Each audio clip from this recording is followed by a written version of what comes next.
in the regular season, and that change or that update with information to me puts so much more pressure on Dak Prescott and the Dallas Cowboys to finish the drill this season. They have a clear path when you look at it. Outside of the Philadelphia Eagles, there's no other team that you trust more than the Dallas Cowboys. Their defensive line has the highest pass rush win rate. They have the number 3 scoring offense. This team can run the football.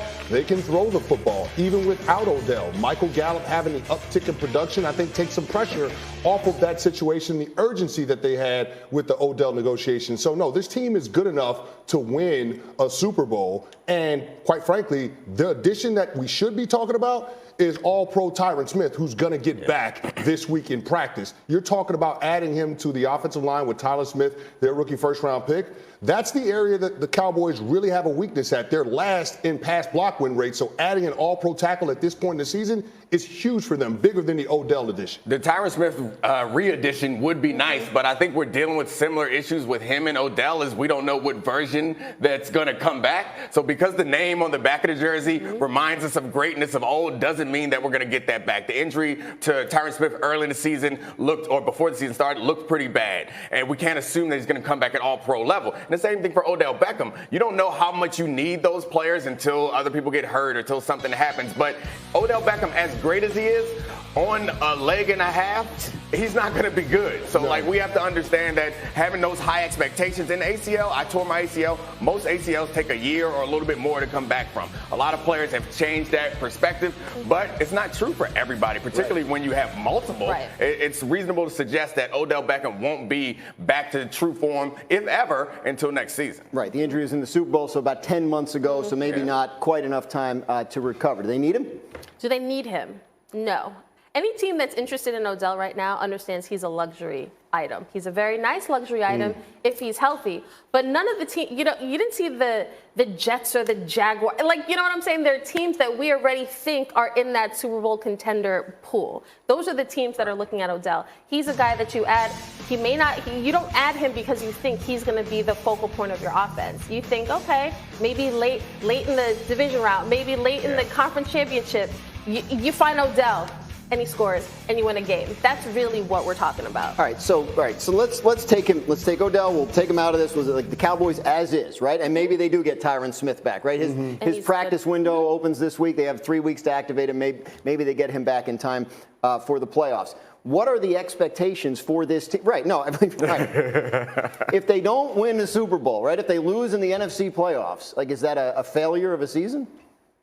Yeah. All right, then. End of the show. First take is next. No, because think about it. Picture Picture this, guys. The year is 1995. The last time the Cowboys went to the conference championship, and I just think about all the teams that have gone there since then. You know how many teams have reached the conference championship since 1995 when I was 4 years old? How many? 26. 26 teams have gone to the conference championship since the Cowboys went there. That is what we're talking about. Forget Philly, forget the Bucks, forget everybody else. This is about Dallas and their failed expectations year after year. And this is why Stephen A gets such glee out of this team losing, because they continually disappoint.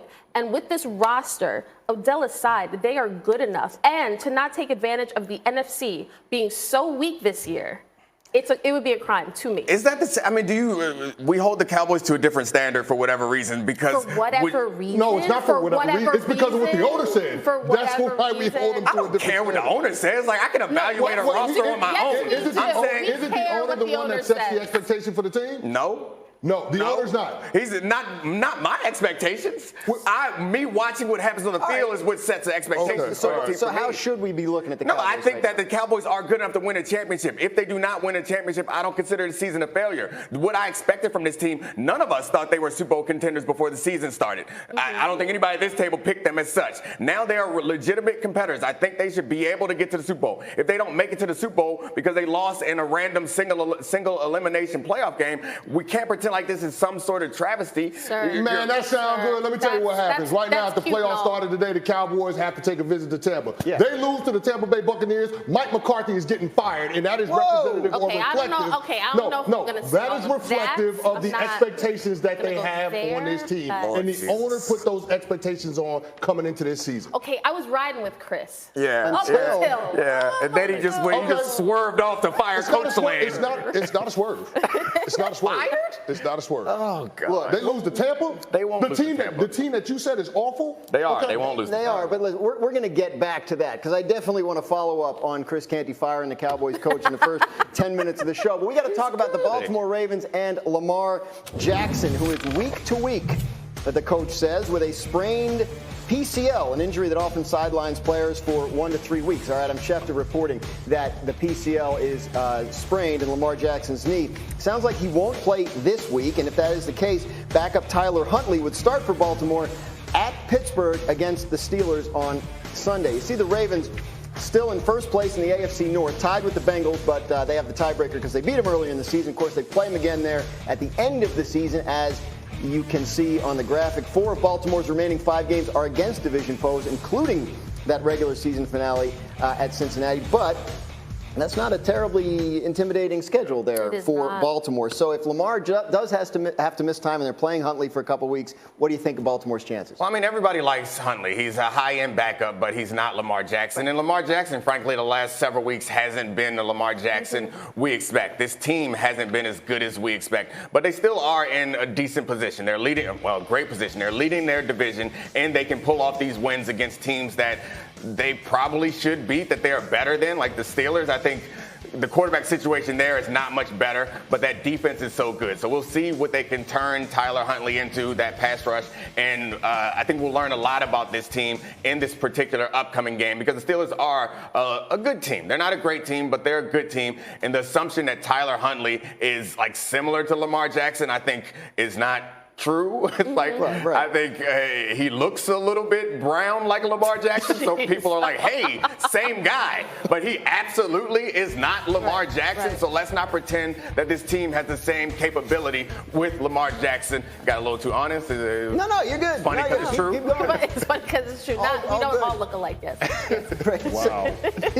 Wow. We're trying to get this. That just happened. We're trying to get this train back on the track. Hey, Chris Canty, when he comes back, right, when Lamar comes back, because he's not out for the year. I think we hear knee injury. Obviously, you hear, it's not an ACL. Great, what a relief. It still hurts, right? I mean, the PCL, that could affect him running when he comes back. Yeah, we saw Zach Wilson deal with a similar injury. It took him 4 games to get back. So it's not outside of the realm of possibility that Lamar Jackson gets back and can have an impact on what the rest of the regular season looks like. But I think the AFC North is going to come down to what happens in Week 18 when the Baltimore Ravens play against the Cincinnati Bengals. That's what it is. I mean, it's not ideal for your quarterback to have a knee injury, but this is a softer part of the Ravens' schedule. So I do believe that with Tyler Huntley, a capable backup that has experience, and their defense being able to step up, you could see the Ravens be able to stay afloat and stay in that position that they're in right now at the top of that division until Week 18.